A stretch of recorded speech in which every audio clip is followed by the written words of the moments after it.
നമസ്കാരം, പുതിയൊരു വീഡിയോയിലേക്ക് സ്വാഗതം. ഞാൻ ഇന്ന് നിൽക്കുന്നത് തിരുവൈരാണിക്കുളം മഹാദേവ ക്ഷേത്രത്തിലാണ്.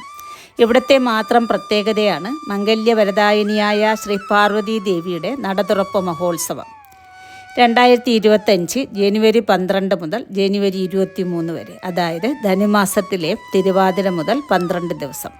ആയിരക്കണക്കിന് ഭക്തരാണ് ഇവിടെ എത്താറ്. കൂടുതലും സ്ത്രീ ഭക്തരാണ്. അതുകൊണ്ട് സ്ത്രീകളുടെ ശബരിമല എന്നും പറയപ്പെടുന്നു. ഈ ക്ഷേത്രം സ്ഥിതി ചെയ്യുന്നത് എറണാകുളം ജില്ലയിൽ ആലുവ താലൂക്കിൽ വെള്ളാരപ്പള്ളി ഗ്രാമപഞ്ചായത്തിൽ പെരിയാറിൻ്റെ തീരത്ത് തിരുവൈരാണിക്കുളത്താണ്. ഇവിടുത്തെ മുഖ്യ പ്രതിഷ്ഠ ശിവഭഗവാനും ശ്രീ പാർവതീ ദേവിയുമാണ്. ഒരേ ശ്രീകോവിലിൽ കിഴക്ക് ദർശനമായി ശിവഭഗവാനെയും പടിഞ്ഞാറ് ദർശനമായി ശ്രീ പാർവതീ ദേവിയെയും കാണാം. മറ്റു ഉപദേവതാ പ്രതിഷ്ഠകളും ഇവിടെയുണ്ട്. ശ്രീ ഗണപതി, അയ്യപ്പസ്വാമി, സതീദേവി, മഹാവിഷ്ണു, നാഗദൈവങ്ങൾ. ശ്രീ പാർവതീ ദേവിയുടെ തിരുനട വർഷത്തിൽ 12 ദിവസം മാത്രം തുറക്കുന്നതിന് കാരണമായ ഒരു ഐതിഹ്യം പറയുന്നുണ്ട്. മുമ്പ് എല്ലാ ദിവസവും ദേവിയുടെ തിരുനട തുറക്കുമായിരുന്നു. അക്കാലത്ത് ദേവി തന്നെ ഭഗവാനുള്ള നിവേദ്യം തയ്യാറാക്കിയിരുന്നു എന്നാണ് പറയപ്പെടുന്നത്. ക്ഷേത്രശാന്തിക്കാരൻ നിവേദ്യത്തിനുള്ള സാധനങ്ങൾ തിടപ്പള്ളിയിൽ കയറ്റി വാതിലടച്ച് വരികയും എന്നിട്ട് ശ്രീകോവിലിലെ പൂജാകർമ്മങ്ങളെല്ലാം ചെയ്ത് നിവേദ്യത്തിന് സമയമാകുമ്പോൾ തിടപ്പള്ളിയിലെത്തും. അവിടെ നിവേദ്യം തയ്യാറായി കഴിഞ്ഞിരിക്കും. നിശ്ചിത സമയത്തിന് ശേഷമേ തിടപ്പള്ളി തുറക്കാവൂ. പുറത്തു നിന്നുള്ള ആരും തുറക്കാനും പാടില്ല.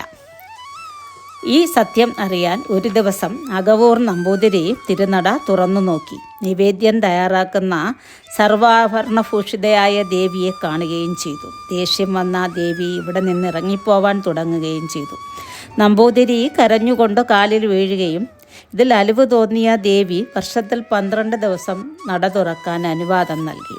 മാത്രവുമല്ല, ആ സമയം വന്ന് ദർശിക്കുന്നവർക്ക് പുണ്യം ആയിരിക്കും എന്ന് അരുൾ ചെയ്യുകയും ചെയ്തു എന്നാണ് പറയപ്പെടുന്നത്. ഈ അമ്പലത്തിലെ മറ്റു മുഖ്യ ഉത്സവങ്ങളാണ് കുംഭമാസത്തിലെ തിരുവാതിര ആറാട്ട്, ശിവരാത്രി, നവരാത്രി, മണ്ഡലകാലം എന്നിവ. പാർവതി ദേവിയെയും മഹാദേവനെയും തൊഴുത് പുറത്തിറങ്ങുമ്പോൾ വഴിപാട് രസീത് കൗണ്ടറുകളും മുഖ്യ വഴിപാട് ബോർഡുകളും കാണാം. ദേവിയുടെയും മഹാദേവൻ്റെയും മുഖ്യ വഴിപാട് പറ നിറയ്ക്കലാണ്. അതെല്ലാം അവിടെ തന്നെ ഒരുക്കിയിട്ടുണ്ട്. അമ്പലം ചുറ്റി പ്രദക്ഷിണം വയ്ക്കുമ്പോൾ ശ്രീധർമ്മശാസ്താവിനെ ഭക്തർ എള്ളുതിരി കത്തിക്കുന്നതും നമുക്ക് കാണാം. എല്ലാ ഉപദേവതകളെയും തൊഴുത് പുറത്തിറങ്ങുമ്പോൾ അന്നദാന മണ്ഡപം. അവിടെ എന്നും ഭക്തർക്ക് അന്നദാനം നൽകുന്നുണ്ട്. അവിടെ നിന്നും പുറത്തേക്കുള്ള വഴിയാണ്.